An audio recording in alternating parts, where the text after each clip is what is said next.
DG for take YouTube channel में आप सभी का स्वागत है। आज का टेक न्यूज नंबर है 383। इस टेक न्यूज पे हम आगे बढ़ते हैं उससे पहले आपको डीजी फॉर टेक को सब्सक्राइब करना है, बेल बटन दबाना है, ऑल नोटिफिकेशन आइकॉन क्लिक करना है, इस वीडियो को लाइक भी करना है, साथ में शेयर करना है। पहला न्यूज है Realme का GT Neo 3 जो सीरीज था, इसमें दो मॉडल आया था, Neo 3 एंड Neo 3 150 वॉट, जिसमें 150 वॉट का चार्जिंग था एक में और एक में 80 वॉट का चार्जिंग था। इसमें Android 13 का अपडेट आ चुका है Realme UI 3.0 के ऊपर। बिल्कुल भी अपडेट नहीं करना, हर एक कंपनी अपडेट पे फोन को खराब कर रहा है। तो अपडेट आपको करने से पहले क्या करना है, यूट्यूब पे वीडियो सर्च करो, ट्विटर पे चेक करो कि किसी को कंप्लेन तो नहीं है इस अपडेट के टॉपिक पे। पहले उस अपडेट को अच्छे से रिसर्च करो, तब जाके करना, हड़बड़ी बिल्कुल नहीं करना। क्वालकॉम ने अपना फ्लैगशिप प्रोसेसर रिलीज किया था अभी कुछ ही टाइम पहले, जिसका नाम रखा है 8 Gen 2। अब इसमें काफी सारे फीचर्स दिए गए थे, जैसे कि वाईफाई 7 है, रे ट्रेसिंग है, 200 मेगापिक्सल तक का कैमरा सपोर्ट है, 200 वॉट तक की चार्जिंग सपोर्ट है, XYZ बहुत सारे फीचर्स दिए गए थे। तो अब इसका अगला न्यूज जो है वो ये है कि बेंचमार्क यानी कि गिग बेंच के अकॉर्डिंग जो 8 Gen 2 जो है वो एप्पल के A16 से पीछे रह गया। जो यूजर बेंचमार्क पे डिपेंड करते हैं, जिनको हैशटैग बेंचमार्किंग उनके लिए सब कुछ होता है, उनके लिए ये सैड बात है। बट प्रैक्टिकली डिपेंड ये नहीं करता है कि आपका प्रोसेसर कितना स्कोर निकाल पाता है, कितने मेगापिक्सल के कैमरे हैं, कितनी जीबी के रैम लगे हैं।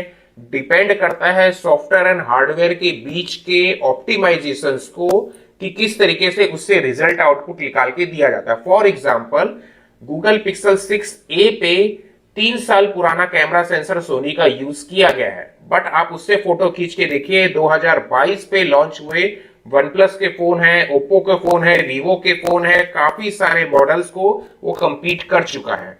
तो ये नहीं मैटर करता है कि आज के आज लॉन्च हुआ है और मैंने 50 जीबी का रैम दिया है और 2 टीबी का हार्ड डिस्क दिया है ना, और एंटूटू स्कोर पे मेरा 50 लाख का एंटूटू स्कोर आ रहा है। ये मैटर नहीं करता। मैटर ये करता है आप हार्डवेयर और सॉफ्टवेयर को किस तरीके से ऑप्टिमाइज करते हैं, दोनों के बीच को लिंक कैसे करते हैं।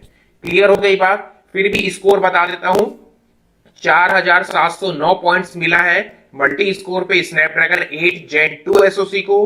वहीं एप्पल के A16 बायोनिक चिप को मिला है 5372। तो आप लोगों को स्कोर पे जाना है तो आईफोन परचेस कर लो, मुझे तो कोई मतलब नहीं है स्कोर से।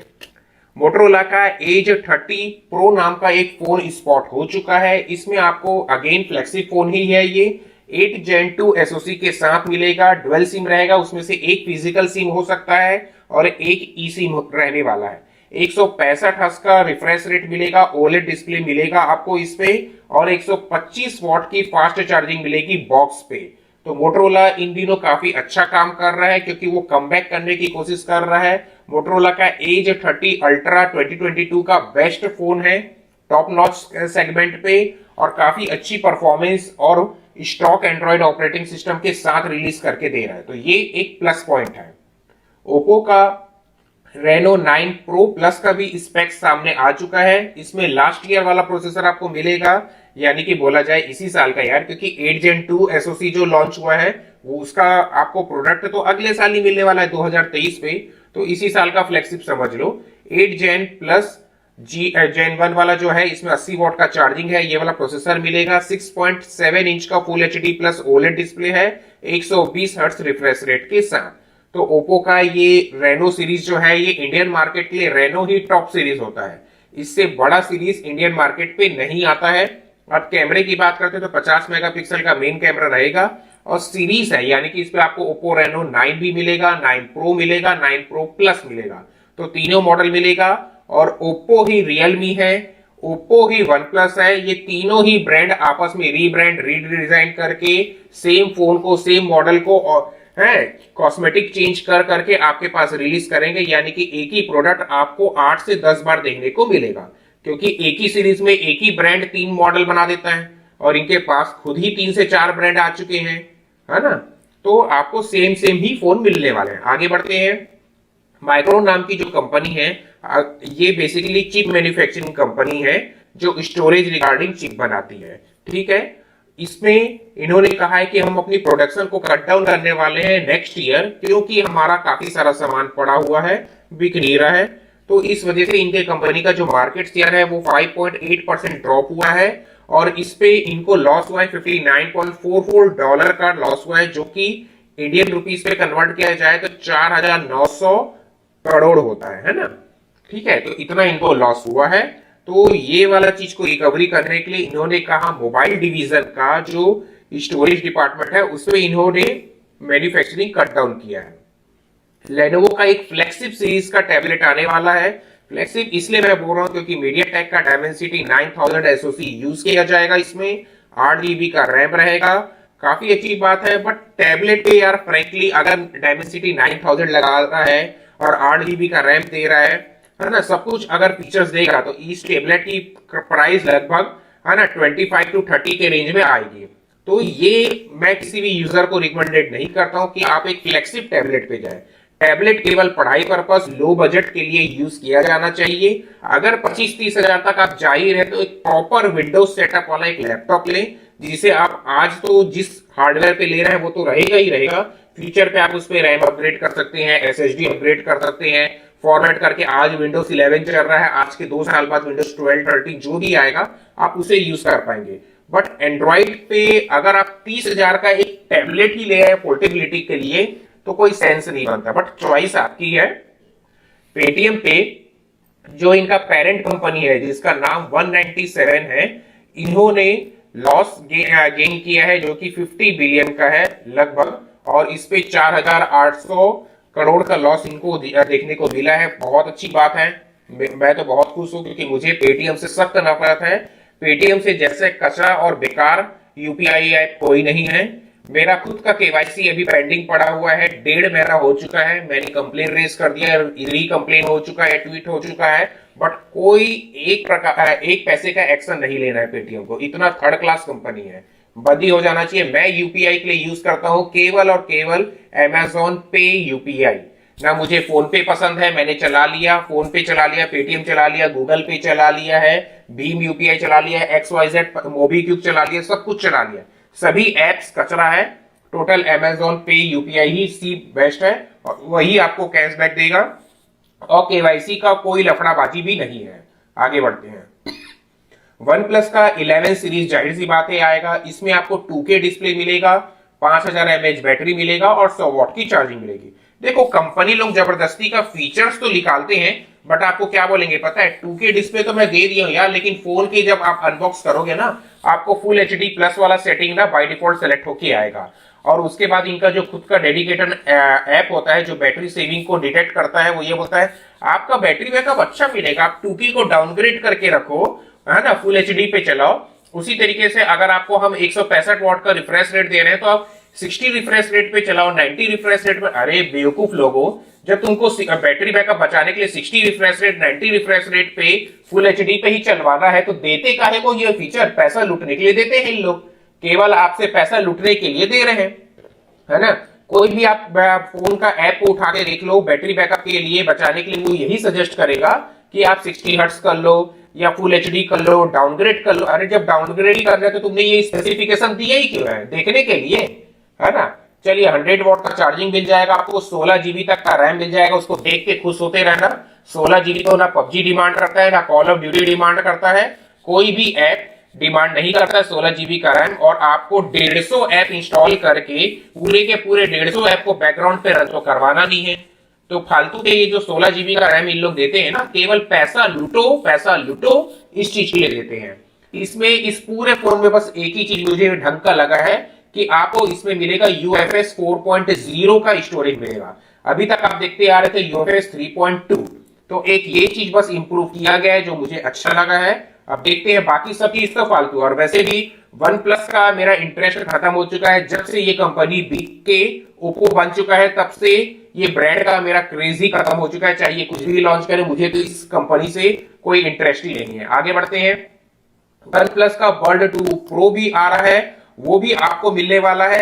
इस पे भी आपको ANC को इंप्रूव किया गया है करके कंपनी बोल रहा है। ठीक है यार, ANC इंप्रूव करोगे, पैसा तो तुम 5,000 से 7,000 के बीच, ये लगभग 5 से 7,000 के प्राइस ब्रैकेट पे ही आएगा। और वो भी अर्ली सेल ऑफर, ठीक है, अर्ली लॉन्च ऑफर जो बोलते हैं ना, उसी पे। अदरवाइज इतना सस्ता आपको नहीं मिलने वाला है। आगे बढ़ते हैं। ताइवान की जो कंपनी है उसने क्या किया है कि हमारा जो टीएसएमसी है वो हमारे कंपनी को, मतलब होम कंट्री को छोड़ के दूसरे कंट्री में स्विच ना करे। जैसे कि आप लोगों को मालूम होगा कि इंडिया काफी टाइम से ट्राई कर रहा है कि टीएसएमसी को इंडिया पे एक सेटअप ब्रांच लगा के दिया जाए टैक्स कंसेशन के साथ। तो होम कंट्री ताइवान ने सोचा अरे छोड़ो यार, काहे को ये बाहर जाएगा, मैं ही टैक्स कंसेट कर देता हूं। तो 25% का ये टैक्स लेता था, तो उन्होंने कहा चलो यार आप, मैं 10% छोड़ देता हूं, अब आप मेरे को 15% टैक्स दे देना, लेकिन कंपनी यही का यही बिजनेस करो, ठीक है। तो ताइवान का आपको मैं बता दूं, टीएसएमसी ही मेन बोला जाए पूरे ताइवान का मैक्सिमम रेवेन्यू निकाल के देने वाला कंपनी यही है, टीएसएमसी। इसी के बलबूते पे ताइवान जिंदा है, मतलब मान के चल दो टेक्नोलॉजी फील्ड पे। आगे बढ़ते हैं। रियलमी का 10 सीरीज आएगा। देखो मैंने बोला ना, वन प्लस, रियलमी और ओप्पो ये तीनों एक ही है। Shaktimaan is equal to Gangadhar, है ना, Superman is equal to Clark Kent, ये कहानी वही है इन लोग का, है ना। एक चश्मा उतारेंगे, है ना, गंगाधर से शक्तिमान बन जाएंगे, और चश्मा उतारेंगे क्लार्क कैंट सुपरमैन बन जाएगा। कहानी वही है इन लोग का। पीछे का है रियलमी को हटा के ओप्पो लिख देंगे, वहीं पर हटा के वन प्लस लिख देंगे, काम कुछ नहीं है इन लोग का। आगे बढ़ते हैं। रियलमी का 3 फोन आएगा, जाहिर सी बात है 10 आएगा, 10 प्रो आएगा, 10 प्रो प्लस आएगा। जैसे वन प्लस का आना है, ओप्पो का आना है, रेनो का 9 सीरीज मैंने कहा वही है। तो रियलमी का जो 10 प्रो प्लस वाला में आपको 1080 एसओसी मिलेगा मीडियाटेक की तरफ से, 8 GB का रैम रहेगा, 128 GB का स्टोरेज रहेगा, और 1700 चाइनीज युआन पे आएगा, जिसे आप इंडियन मार्केट पे कन्वर्ट करें तो रफली वो 20,000 के आसपास कैरी करता है प्राइस। 5000 का बैटरी मिलेगा, 33 वाट की चार्जिंग मिलेगी। इसमें नया क्या किया, 5000 की बैटरी 33 वाट चार्जिंग हम जिंदगी भर से देखते आ रहे हैं। बस नया ये किया है कि डायमेंसिटी 1080 लगा दिया है, और पीछे का बैकग्राउंड पैनल को कॉस्मेटिक चेंज करके कैमरा डिजाइन को चेंज किया गया है। इसके अलावा जो बाकी core interface, charging, battery, UI सब कुछ तो है 90% तो सिमिलर ही रहने वाला है। और मुझे डायमेंसिटी एसओसी से कोई प्रॉब्लम नहीं है, बट उसमें कस्टम रोम डालने नहीं मिलता है, इस वजह से मैं डायमेंसिटी एसओसीज प्रीफर नहीं करता हूं। एक्सिनोस में हमेशा हीटिंग आता है। किरिन जो हुआवे का आता था, हुआवे और ऑनर का किरिन एसओसी आता था, उसमें भी कस्टम रोम डलता था, बट वो इंडियन मार्केट पे बैन है, तो अब वो आता नहीं है। अब मार्केट में केवल स्नैपड्रैगन के एसओसी है जिसमें आपको कस्टम रोम डल जाता है, ठीक है। आगे बढ़ते हैं। YouTube का जो म्यूजिक ऐप है उसका यूजर इंटरफेस लेआउट को रीडिजाइन कर दिया गया है। तो अगर आप यूज करते हैं YouTube म्यूजिक ऐप तो बेसिकली जाके चेक कर लीजिएगा। अभी फिलहाल ये रोल आउट हुआ है iOS के लिए, एंड्रॉइड के लिए भी फ्यू वीक्स पे इनेबल हो जाएगा। तो बेसिकली मैं तो इसे यूज नहीं करता हूं, तो आप यूज करते हैं तो एक बार चेक कर लीजिएगा। iQOO 11 5G ये जो फोन है, इसे मैं अगर आपको एक्सप्लेन करना चाहूं तो आप ये समझ लीजिए, ये शुरुआती दौर का पोको F1 है। जैसे कि पोको F1 किस अप्रोच से आया था, एक फ्लैगशिप हार्डवेयर और कम बजट पे गेमिंग फोन। जैसे कि शुरुआत का वन प्लस कैसे आया था, वन प्लस 1, वन प्लस 3 जो आया था, वन प्लस एक्स था, ये बजट सेगमेंट पे फ्लैगशिप किलर टेक के साथ आया था। तो बेसिकली अभी iQOO यही सेगमेंट पे काम कर रहा है कि मैक्सिमम हार्डवेयर वो अप्रोच कर रहा है एट लोअर प्राइस और कस्टमर को अट्रैक्ट करने की कोशिश कर रहा है, ठीक है। इस अप्रोच पे iQOO ने काफी अच्छा एक परफॉर्मेंस, एक मार्केट बिल्डअप किया है iQOO सीरीज पे, लेकिन iQOO को अभी अपने सॉफ्टवेयर पे काम करना बाकी है। जो इनका यूआई इंटरफेस है वो इतना यूजर फ्रेंडली नहीं है, उसमें भी एड्स आते हैं जस्ट लाइक रियलमी के फोन। रियलमी में भी काफी ऐड आता है, रेडमी में तो आज की डेट पे कम हो चुका है क्योंकि सब लोग उसके पीछे पड़ गए थे। तो रेडमी में तो ऐड लगभग कम ही हो गया है उसके MIUI पे, लेकिन रियलमी पे कोई फोकस नहीं कर रहा है। रियलमी में बहुत ऐड है, उसी तरीके से iQOO के UI पे भी काफी ऐड है। बाकी स्पेक्स की बात करें तो टॉप नॉच रहेगा, 8 Gen 2 मिलेगा आपको, और जाहिर सी बात है वाईफाई 7 का सपोर्ट मिलेगा, गेमिंग है, रे ट्रेसिंग है, बहुत सारे फीचर्स। 5G तो बोलने की जरूरत ही नहीं यार, अब तो सभी फोन्स 5G ही आपको मिलने वाले हैं। आगे बढ़ते हैं। वन प्लस का टीवी आ रहा है 55 इंच का, 40,000 पे आ जाएगा।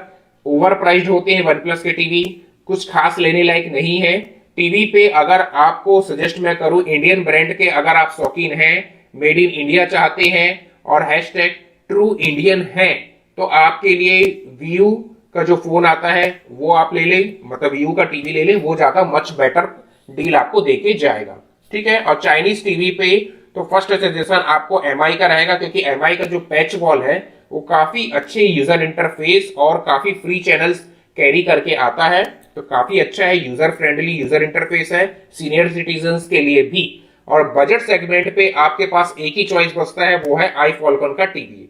वो आपको मिल जाएगा लो बजट पे, मतलब 43 इंच के टीवीज भी आपको 24-25 हजार में मिल जाते हैं, तो काफी कॉस्ट इफेक्टिव ही मिलता है और परफॉर्मेंस ठीक रहता है यार। अब ये आप डायरेक्ट सेंसर के एमोलेड वाले डिस्प्ले के साथ उसको टीवी को साइड बाय साइड कंपेयर तो करोगे नहीं। 20 हजार का है तो आप ज्यादा से ज्यादा उसको 20-25-30 हजार के रेंज के ऑल्टरनेटिव ब्रांड के टीवी के साथ ही कंपेयर करोगे। आगे बढ़ते हैं। ट्विटर जो है ये बोल रहा है कि अब हम जो डायरेक्ट मैसेज आप करोगे उसको हम एंड टू एंड डिक्रिप्ट कर देंगे। चलो, तो जब से एलॉन मस्क ने खरीदा है तब से इस पे डेली बेसिस पे आपको एक ना एक तो न्यूज देखने को मिलेगा ही मिलेगा। ठीक है, करते रहो भाई, जिसको करना है आपको करो, जिन लोग आप लोग चलाते हो डायरेक्ट मैसेज करो। आईफोन का जो 15 सीरीज रहने वाला है, यानी कि 15 का प्रो और प्रो मैक्स वाला सीरीज, उसमें आपको टाइप सी मिल जाएगा, और टाइप सी में भी एडवांस वर्जन वाला मिलेगा, यूएसबी 3.0 और थंडरबोल्ट 3 टेक्नोलॉजी वाला, और ये आपको नेक्स्ट ईयर देखने को मिल सकता है। और आईफोन ने ये कहा है कि अपना नॉन प्रो वाला भी मॉडल जो है वो 2024 से वो टाइप सी कर देगा। मतलब कि आपके लिए सिंपल वर्ड में अगर बताऊं तो जो नेक्स्ट ईयर का जो प्रो मॉडल आएगा उसमें आपको टाइप सी मिलेगा, और पुराने वाले में वापस से लाइटनिंग ही मिलेगा। और 2024 पे आपको जो सभी मॉडल्स है उसमें आपको टाइप सी का चार्जिंग मिल जाएगा। ठीक है, अच्छी बात है यार, कभी भी दे। एप्पल ने वैसे बहुत पैसे छाप लिए हैं लाइटनिंग पोर्ट के नाम पे, अब तो उसे थोड़ी सी कॉस्ट इफेक्टिव करनी पड़ेगी। आगे बढ़ते हैं। मोटरोला का एक X40 नाम का फोन स्पॉट हुआ है फ्लेक्सिब हार्डवेयर के साथ, बट ये फोन इंडिया पे नहीं आता है। आपको मालूम है मोटरोला का X सीरीज नहीं आता है, यहाँ पर आपको एज सीरीज ही देखने को मिलेगा। तो हो सकता है कि ये फोन रीब्रांड हो जाए इंडियन मार्केट के लिए एज सीरीज के नाम से। इस पे आपको मिलेगा 165 हर्ट्ज का रिफ्रेश रेट और ओलेड डिस्प्ले है, और स्नैपड्रैगन का 8 Gen 2 वाला एसओसी आपको मिलेगा। ठीक है, आगे बढ़ते हैं। एक्सबॉक्स अगर आप यूज करते हैं और गेम पास के थ्रू गेम खेलते हैं तो आपको डिकॉर्ड का वॉइस चैनल डायरेक्टली ऑपरेट करने का अपडेट आ चुका है, तो ये अच्छी बात है। आप वहां से जाके अपने डिकॉर्ड चैनल का वॉइस को डायरेक्ट यूज कर पाएंगे। वीवो का जो X90 सीरीज है, वीवो का ये बेस्ट सीरीज होता है। हालांकि प्राइस बहुत ही ज्यादा होता है, बट ये उन यूजर को जस्टिफाई करता है जिनको एप्पल नहीं लेना है, जिनको सैमसंग नहीं लेना है, लेकिन दी बेस्ट कैमरा चाहिए, है ना। आप लोग ये सोचते हो कि यार एप्पल का कैमरा, गूगल का पिक्सल का कैमरा और सैमसंग का कैमरा, यही 3 ब्रांड है जो ढंग के कैमरा बनाते हैं। गलत। आपको वीवो का X वाला जो सीरीज है ना, वो आप अगर कभी ट्राई करोगे, इनकी सीरीज में भी 3 मॉडल आते हैं। एक नॉर्मल X90 आएगा, X90 प्रो आएगा, X90 प्रो प्लस आएगा। बेसिकली ये लाइका से टाई अप होके आते हैं, कुछ मॉडल्स इनके जाइस ऑप्टिक्स के साथ टाई अप होके आते हैं, गिम्बल मैकेनिज्म के साथ आता है, और काफी अच्छे फीचर्स के साथ ये आता है। तो इसमें आपको जो फीचर्स मिलने वाला है वो इतना टॉप नॉच रहता है, और बेसिकली ये एक प्रीमियम सेगमेंट, प्रीमियम डिजाइन का टॉप नॉच डिवाइस होता है, और प्राइस काफी ज्यादा हाई होता है। तो ये उन्हीं यूजर्स को है जिनको केवल कैमरा टारगेट है और सैमसंग जैसे पर्टिकुलर उस ब्रांड से पसंद नहीं है, तो आपके लिए ये बेस्ट चॉइस है। ठीक है, इसमें आपको जाहिर सी बात है एक डायमेंसिटी वाला भी मॉडल मिलेगा 9200 वाला, एक में स्नैपड्रैगन 8 Gen 2 वाला भी मिलेगा, और 120 वॉट की चार्जिंग भी मिलेगी। काफी कुछ मिलने वाला है ना, तो कोई प्रॉब्लम नहीं है। हार्डवेयर टॉप नॉच है, कैमरा तो दी बेस्ट है। इंडिया का गवर्नमेंट बोलता है कि यार हम धीरे धीरे इंप्लीमेंट करेंगे टाइप सी कंपलसरी वाला जो फीचर है ना, जो यूरोप में ऑलरेडी हो चुका है। तो अब इंडिया बोलता है कि ठीक है यार, हम तो पीछे रहने वाली कंपनी है, मतलब कंट्री है, तो 2024 में हम लेके आएंगे कंपलसरी वाला लॉ कि आपको हर एक डिवाइस पे टाइप सी देना है। तो आपको अभी फिलहाल 1 साल और वेट करना है, तभी आपको टाइप सी हर जगह देखने को मिलेगा। आगे बढ़ते हैं। एनवीडिया और माइक्रोसॉफ्ट साथ में काम करना चालू कर दिए। क्या करने के लिए? एक ऐसा एआई कंप्यूटर बनाने के लिए जो एज्योर क्लाउड को ऑपरेट करेगा। इसमें एक 2 चिप आ रहा है एनवीडिया की तरफ से, एक आएगा H100 नाम से और दूसरा आएगा A100। तो H100 की प्राइस रहने वाली है 8 लाख रुपए और A100 का चिप का प्राइस रहेगा 10 लाख रुपए। तो बेसिकली ये आपके मेरे लिए नहीं है, ये क्लाउड कंप्यूटिंग जो फ्यूचर में क्लाउड गेमिंग आने वाला है उसे एक सर्वर के तौर पे इसे यूज किया जाएगा, उस पर्पस के लिए रहेगा, एज्यूर क्लाउड के लिए। ठीक है, आगे बढ़ते हैं। नेटफ्लिक्स पे लात मार के बाहर निकालने के लिए एक नया फीचर आ चुका है, वो है रिमूव डिवाइस। जैसे कि आप लोग फ्रस्ट्रेट होंगे, बहुत सारे आपके ऐसे फ्रेंड्स है या फैमिली मेंबर है जिनको आपको सम टाइम नेटफ्लिक्स का अकाउंट अपना देना पड़ता आता है कि चलो यार देख लो, आप लोग भी क्या याद रखोगे, मैं काफी बड़ा दानवीर कर्ण हूं। तो जैसे आप लोग उनको दे दिए हो, अब आप ये चाहते हो यार पैसा तो मैं पटा रहा हूं, फोकट का वो क्यों देख रहे हैं, चलो यार उसके डिवाइस को ही मैं अनरजिस्टर्ड कर देता हूं, रिमूव डिवाइस कर देता हूं। तो ये चीज का कंट्रोल आपको यहां पर मिल जाएगा जल्दी से, अच्छी बात है। आईक्यू का 11, जैसा कि मैंने बताया आईक्यू के 11 में काफी सारा सीरीज होता है, एक 11 लीजेंड आएगा, 11 प्रो आएगा, है ना। तो इस टाइप के अलग अलग सीरीज आते हैं। तो आईक्यू का जो 11 रहने वाला है उसमें 16 GB RAM, 256 GB storage, again flexible phone रहा है और आईक्यू काफी अच्छी काम कर रहा है, मुझे काफी इसकी परफॉर्मेंस पसंद आ रही है। केवल सॉफ्टवेयर इशू है, जो सॉफ्टवेयर इसे फिक्स करना है। इसमें आपको सोनी का IMX8 वाला सीरीज कैमरा मिलेगा, सैमसंग का E6 एमोलेड डिस्प्ले मिलेगा और 50 मेगापिक्सल का मेन कैमरा सेटअप रहेगा। ठीक है, आगे बढ़ते हैं। आईफोन का जो सप्लायर है फॉक्सकॉन, है ना, वो गवर्नमेंट वाले ब्रांच, यानी कि जो गवर्नमेंट है चाइनीज वाला, उस ब्रांच पे ये बोलता है कि काम करो यार, जो रिटायरमेंट पर्सन है ना उन लोग वापस आ जाओ और अपना एक्सपीरियंस सर्टिफिकेट दिखाओ, आप कितने ज्यादा एक्सपर्ट हो। तो उन्होंने ये कहा है कि आप अगर रीज्वाइन करते हो हमारा फैक्ट्री को तो आपको बोनस दिया जाएगा 800 चाइनीज युआन, सबसे लो एक्सपीरियंस वाले को, मतलब रिटायरमेंट हो चुके हैं तो जाहिर सी बात है एक्सपीरियंस तो है ही, बट उसमें लो एक्सपीरियंस, और जो टॉप नॉच है उनको जाएगा 1600 चाइनीज युआन, मतलब 800 से 1600 चाइनीज युआन, डिपेंडिंग आपका कितना अच्छा एक्सपीरियंस है उसके अकॉर्डिंग आपको बोनस दिया जाएगा। ठीक है यार, जाओ ज्वाइन करो। आगे बढ़ते हैं। ओप्पो का एक कचरा फोन का सामने आ चुका है डिटेल। ओप्पो का A1 Pro 5G नाम दिया गया है और स्नैपड्रैगन 695 प्रोसेसर है, 108 मेगापिक्सल कंपनी लगा दिया है इसमें, और इसका प्राइस निकल के आया है बेस वेरिएंट का 20,000, उसके बाद आएगा इसका एक और वेरिएंट जो कि 23,000 का आएगा और जो टॉप वेरिएंट आएगा वो 26,000 का आएगा। ऐसे यार कचरा फोन लेने का कोई सेंस नहीं बनता। स्नैपड्रैगन 20,000, 23,000, 26,000 के लिए नहीं है स्नैपड्रैगन 695, चाहे उसमें 108 मेगापिक्सल रहे और दिखने में वो कितना भी रंग बिरंगा सुंदर फोन रहे। ठीक है, आगे बढ़ो। ओप्पो का फ्लैगशिप फोन आएगा और वो रहेगा 8 Gen 2 के साथ, लेकिन इंडियन मार्केट पे ओप्पो का फ्लैगशिप केवल रेनो ही आता है। जो फाइंड सीरीज होता है वो चाइना के लिए होता है, तो आप एक्सपेक्ट मत करो, आपको रेनो पे ही मिलेगा। और स्नैपड्रैगन 8 Gen 2 आपको बेसिकली ओप्पो पे हटा दो, उस पे आपको मिल जाएगा वन प्लस पे, क्योंकि वो भी उसी का ही ब्रांड बन चुका है भाई अब तो। ठीक है, आगे बढ़ते हैं। माइक्रोन कंपनी जो है, जैसे कि मैंने अभी इस वीडियो के शुरू पे कहा कि उसने अपना प्रोडक्शन कम किया है मोबाइल डिवीजन के लिए, बट यहां इन्होंने अपना प्रोडक्शन इंक्रीज किया है जापान पे। किस चीज के लिए? डी रैम के लिए। डी रैम बेसिकली जो आपके SSDs होते हैं पीसी पे लगने वाले, उसके प्रोडक्शन कॉस्ट को इंक्रीज किया है प्रोडक्शन को, और ये LPDDR5 रैम चिप सॉकेट पे वर्क करेगा, तो काफी फास्ट होने वाला है। यानी कि वन वर्ल्ड पे आपको बताऊं तो जनरेशन 4 वाला SSD ये अब डेवलप करेंगे। वन प्लस का 8 सीरीज जो है, इसमें एंड्रॉइड 13 का अपडेट आ चुका है कलर OS 13 के साथ, जो चाइनीज मार्केट के लिए रहेगा, और ग्लोबल मार्केट के लिए ऑक्सीजन OS 13 है। बिल्कुल अपडेट मत करना, अगर आपके पास ये फोन है तो अपडेट करने से पहले यूट्यूब पे वीडियो देखो, ट्विटर पे इस टॉपिक पे ट्वीट्स चेक करो कि किसी को कंप्लेन तो नहीं है, तब जाके सोच समझ के आराम से अपडेट करना। ठीक है, iOS 16.2 का जो अपडेट आया है, इस पे जियो और एयरटेल के लिए 5G का सपोर्ट इनेबल किया गया है, और इसमें आपको ऑलवेज ऑन डिस्प्ले जो है उसे और थोड़ा सा इंप्रूव किया गया है कस्टमाइज करने के लिए। वॉलपेपर आप देखना चाहते हैं कि नोटिफिकेशन देखना चाहते हैं या दोनों देखना चाहते हैं, इस टाइप से। ठीक है, टाटा जो है वो एक वर्चुअल मेकअप केओस सेटअप कर रहा है और इसे ऑपरेट करेगा टाटा क्लिक, जो टाटा का ही सब्सिडरी है, और इसे सेटअप करने का कॉस्ट है लगभग 16 बिलियन का कॉस्ट आएगा, यानी कि 1.3 लाख करोड़ का। तो ठीक है, और ये बेसिकली कॉम्पीट करने वाला है नायका और ये सेफोन, LVMH, इनसे कॉम्पीट करेगा, और इनका मेन एज क्राइटेरिया है 18 से 45 साल के एज ग्रुप के लिए टारगेटेड है। ली टीवी अगर आप भूल गए होंगे तो ये आई थिंक 2015-16 के आसपास इंडियन ब्रांड में इसके एक आध फोन बिकते थे। तो ये एक फोन अभी स्पॉट हुआ है। खैर इंडिया पे तो आएगा ही नहीं, चाइना पे ही है।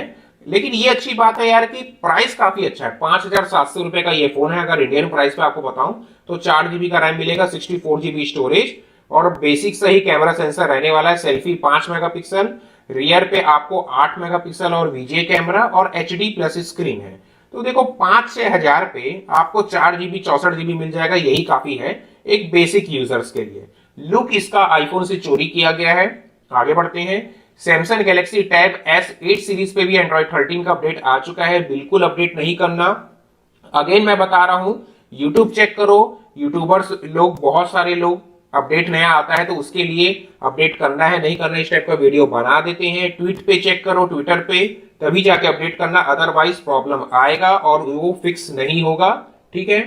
सैमसंग का गैलेक्सी S21 सीरीज पे भी आपको अपडेट आ चुका है एंड्रॉइड 13 का। अगेन इसके लिए भी वही कहानी है, ट्विटर एंड यूट्यूब चेक करने के बाद ही अपडेट करना।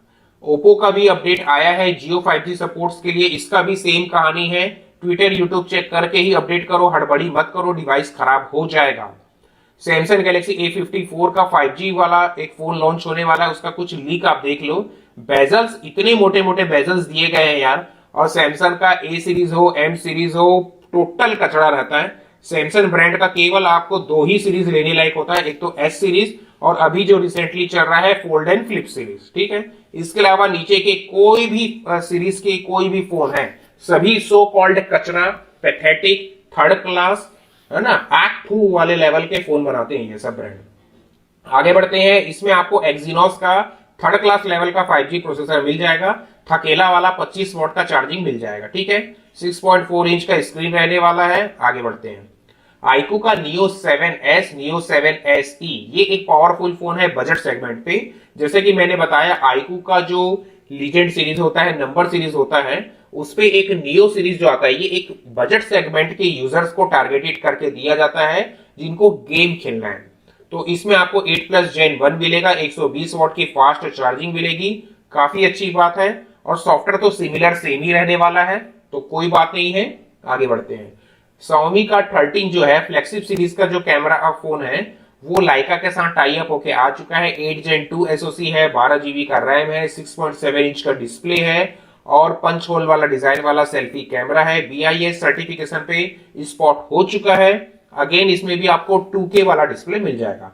अब बात किया जाए, देखो यार, ये फोन जो है Xiaomi का जो अभी भी ब्रांड वैल्यू, अगर आप इंडियन ब्रांड के यूजर हैं तो मैं आपको सजेस्ट करूंगा 30,000 से ऊपर का Xiaomi का ब्रांड अभी भी नहीं बना है ना। तो आप 50,000 का अगर आप Xiaomi का फोन लोगे, आपको उसको 5 साल चलाना पड़ेगा, तब आप उसका पैसों को वसूल कर पाओगे, तब आप उसको बेचोगे, तब आपको संतुष्टि रहेगा। अगर आप 2 साल पे चेंज करते हो फोन, तो 50,000 का Xiaomi का रीब्रांड वैल्यू जो है, ब्रांड का वैल्यू है, वो इंडियन मार्केट के लिए अभी तक उस मुकाम पे नहीं पहुंचा है, तो ध्यान रखना। बाकी फोन ठीक ठाक ही बनाता है यार फ्लैगशिप पे, बट ब्रांड वैल्यू के कारण ना जस्टिफाइड नहीं है। ठीक है। आगे बढ़ते हैं। iQOO 11 Pro भी आएगा, वो भी 8 Gen 2 के साथ आएगा। नॉर्मल 11 आएगा, 11 Pro आएगा, है ना, 11 Pro Plus आएगा। हर मॉडल का आजकल 3-4 फोन तो आता ही है, कंपलसरी है। तो इसमें जो Vivo सेटअप किया था ना, आपको याद होगा, एक स्क्रीन को ऑपरेट करने के लिए इमेज प्रोसेसिंग को V2 चिप, है ना, वो वाला चिप आपको इसमें देखने को मिलेगा, क्योंकि iQOO बेसिकली Vivo का ही एक सब ब्रांड है। 8 Gen 2 SoC के साथ आपको मिल जाएगा, काफी अच्छा फोन रहने वाला है। सैमसंग का M52 के लिए भी एंड्रॉइड 13 अपडेट आ गया है। मत करना यूट्यूब ट्विटर चेक किए बगैर, फोन खराब हो जाएगा। गूगल का पिक्सल फोल्ड जो है उसका फर्स्ट लुक आ चुका है और इसका रिलीज डेट है मई 2023। तो अच्छी बात है, एटलीस्ट गूगल ने भी फोल्डिंग फोन तक आ चुका है। केवल अब बच गए हैं आईफोन, क्योंकि ओप्पो तो बना ही चुका है अपने चाइनीज मार्केट के लिए, वीवो का भी आ ही चुका है, गूगल का आ रहा है, सैमसंग का तो काफी टाइम से आ रहा है, मोटोरोला का भी आ रहा है, तो बहुत सारे ब्रांड्स का आ रहा है, Xiaomi का भी इवन आ चुका है ना। तो कोई ऐसा ब्रांड बचा ही नहीं है सिवाय एप्पल के। ठीक है। आगे बढ़ते हैं। गूगल के ऊपर फाइन लगा है 400 मिलियन का, क्योंकि वो लोकेशन ट्रैक कर रहा था। तो गूगल बोला कोई गल नहीं है जी, हम तो इतने हैं कि हमारे लिए चना मुर रहा है, ये 3,200 करोड़ होता है 400 मिलियन, अगर आप इंडियन मार्केट में कन्वर्ट करते हैं तो। गूगल बोला ठीक है, कोई गल नहीं, आज बोलो आज आप पैसा पेमेंट कर देंगे, बिकॉज गूगल का जो नेट रेवेन्यू की बात करूं मैं अगर, तो 111 बिलियन का है, ठीक है, 111 बिलियन, जो कि लगभग 8,99,100 करोड़ केवल फर्स्ट हाफ 2022 का इन्होंने अर्न किया है। किससे? अपने एड मार्केटिंग से। जो गूगल के जो एड्स आते हैं ना, डिफरेंट डिफरेंट जगह आपको उसके सर्च इंजन में दिखने को मिलते हैं, यूट्यूब पे देखने को मिलते हैं, तो केवल एड से, ध्यान रखिए, फर्स्ट हाफ यानी कि Q1 Q2 2022 का इन्होंने अर्न किया है 9 लाख करोड़। तो 9 लाख करोड़ अर्न किया है और 3,000 करोड़ का फाइन भी देना है, तो क्या बिगड़ जाएगा भाई गूगल का? वो बोलेगा अरे यार ठीक है हम दे देते हैं। तो देखो गूगल इतना बड़ा चिंदी कंपनी है, 9 लाख रुपए एड से कमा रहा है आपको, है ना, लेकिन हम जैसे यूट्यूबर्स को मोनिटाइज करने के लिए पैसा नहीं दे रहा है, ना मोनिटाइज होने के बाद चिंदी जैसा है पेमेंट देगा। खैर मेरा चैनल तो मोनिटाइज हुआ ही नहीं है आप लोगों की मेहरबानी की वजह से, क्योंकि आप लोग तो चाहते ही नहीं है कि मेरा चैनल मोनिटाइज हो। चलिए आगे बढ़ते हैं। आसूस का भी एंड्रॉइड 13 अपडेट आ चुका है ROG फोन के लिए। ध्यान रखना इस पे भी वही कहानी मैं बोलूंगा, यूट्यूब चेक किए बगैर, ट्विटर चेक किए बगैर अपडेट नहीं करना है किसी भी ब्रांड के फोन को।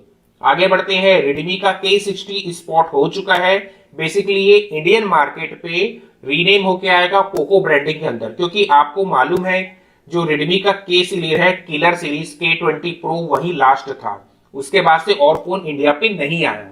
तो यही फोन आप इसका डिजाइन देख सकते हैं, ये बेसिकली आएगा पोको F3 GT, एक जो आया था याद होगा आपको गेमिंग वाला फोन, उसी सीरीज के ही अंदर ये आएगा पोको F5 GT के नाम से आ सकता है। ये 8 Gen 1 SoC रहने वाला है, 16 GB तक का रैम रहेगा, 150 वॉट की फास्ट चार्जिंग मिलेगी। ठीक है, बेसिकली यही कहानी है इन लोग का। और सेम स्पेक्स के साथ ओप्पो का Ace2 भी आएगा, रियलमी का GT Neo 5 भी आएगा, सैमसंग का A73 पे भी आपको 5G अपडेट आ चुका है, मतलब 5G का भी अपडेट है और एंड्रॉइड 13 का भी अपडेट है। तो चमत्कारी यूजर बनने की जरूरत नहीं है, यूट्यूब वीडियो देखो, ट्विटर देखो, उसके बाद जाके अपडेट करो। पोको का X5 जो है वो भी एक 5G वेरिएंट स्पॉट हो चुका है, स्नैपड्रैगन 778G प्लस वाले एसओसी के साथ। इसका पिछले वाला मॉडल बताऊं तो X4 जो था वो आया था स्नैपड्रैगन 695 के साथ, तो उसके कंपैरिजन में तो प्रोसेसर वाइज काफी इंप्रूव हो चुका है 778G। अब देखना ये होगा कि केवल प्रोसेसर इंप्रूव किया है कि बाकी चीज भी इंप्रूव किया है। और पोको के फोन में इसलिए सजेस्ट कर दूंगा बिकॉज इसमें कस्टम रोम डल जाएगा, तो आराम से चलाओ, कोई प्रॉब्लम नहीं होने वाला है। आगे बढ़ते हैं। गूगल का Pixel 7a भी स्पॉट हुआ है, इसमें भी आपको गूगल का टेंसर चिप मिलेगा वर्जन 2 वाला, जो आपको अभी पिक्सल के 7 और 7 प्रो पे मिला है, तो अच्छी बात है। और ये बजट सेगमेंट पे आने वाला है, तो ये भी अच्छी बात है कि नॉर्मल यूजर इसे कंसीडर कर पाएगा। और 90 हर्ट्ज का रिफ्रेश रेट रहेगा, 1080p OLED पैनल आपको मिलेगा, और चार्जिंग वही मिलने वाला है यार, 20 से 25 वॉट का ही थकेला चार्जिंग मिलेगा, क्योंकि बाकी जो रेपुटेड बड़े ब्रांड होते हैं ये हाई फाई चाइनीज ब्रांड के जगह 200-400 वॉट का चार्जिंग नहीं देते हैं। OnePlus का 9 सीरीज पे भी अपडेट आ चुका है, तो बिल्कुल अपडेट नहीं करना है। और ध्यान रखना अपडेट करने के पहले यूट्यूब ट्विटर चेक किए बगैर अपडेट नहीं करना। अपडेट का साइज है 5 GB का। लाइका का लिट्स फोन 2 जो है वो केवल स्पेसिफाइड चाइनीज मार्केट के लिए रिलीज किया गया है। इसमें लाइका का ही ब्रांड का कैमरा लगाया गया है, 47.2 मेगापिक्सल का 1 इंच का बड़ा साइज का कैमरा सेंसर है, और स्नैपड्रैगन 8 Gen 1 वाला एसओसी दिया गया है, 12 GB का रैम है। प्राइस सुन के आप दंग रह जाएंगे। अगर इसे मतलब चाइनीज नहीं जापानीज मार्केट के लिए रिलीज किया गया है, अगर मैं प्राइस को कट डाउन करूं इंडियन मार्केट के लिए तो आपको ये प्राइस पड़ेगा 1,28,500। तो ठीक है भाई, उन्हीं लोग को यूज करने दो। अगर आपको मेरा वीडियो पसंद आ गया तो प्लीज लाइक शेयर कमेंट कर दें और सब्सक्राइब करके रखें। सोशल प्लेटफॉर्म से भी मुझे फॉलो करें। अब मैं मिलूंगा आपको अपने अगले वीडियो पे, तब तक के लिए आप सभी का थैंक यू आपके सपोर्ट्स के लिए। Thanks, bye bye.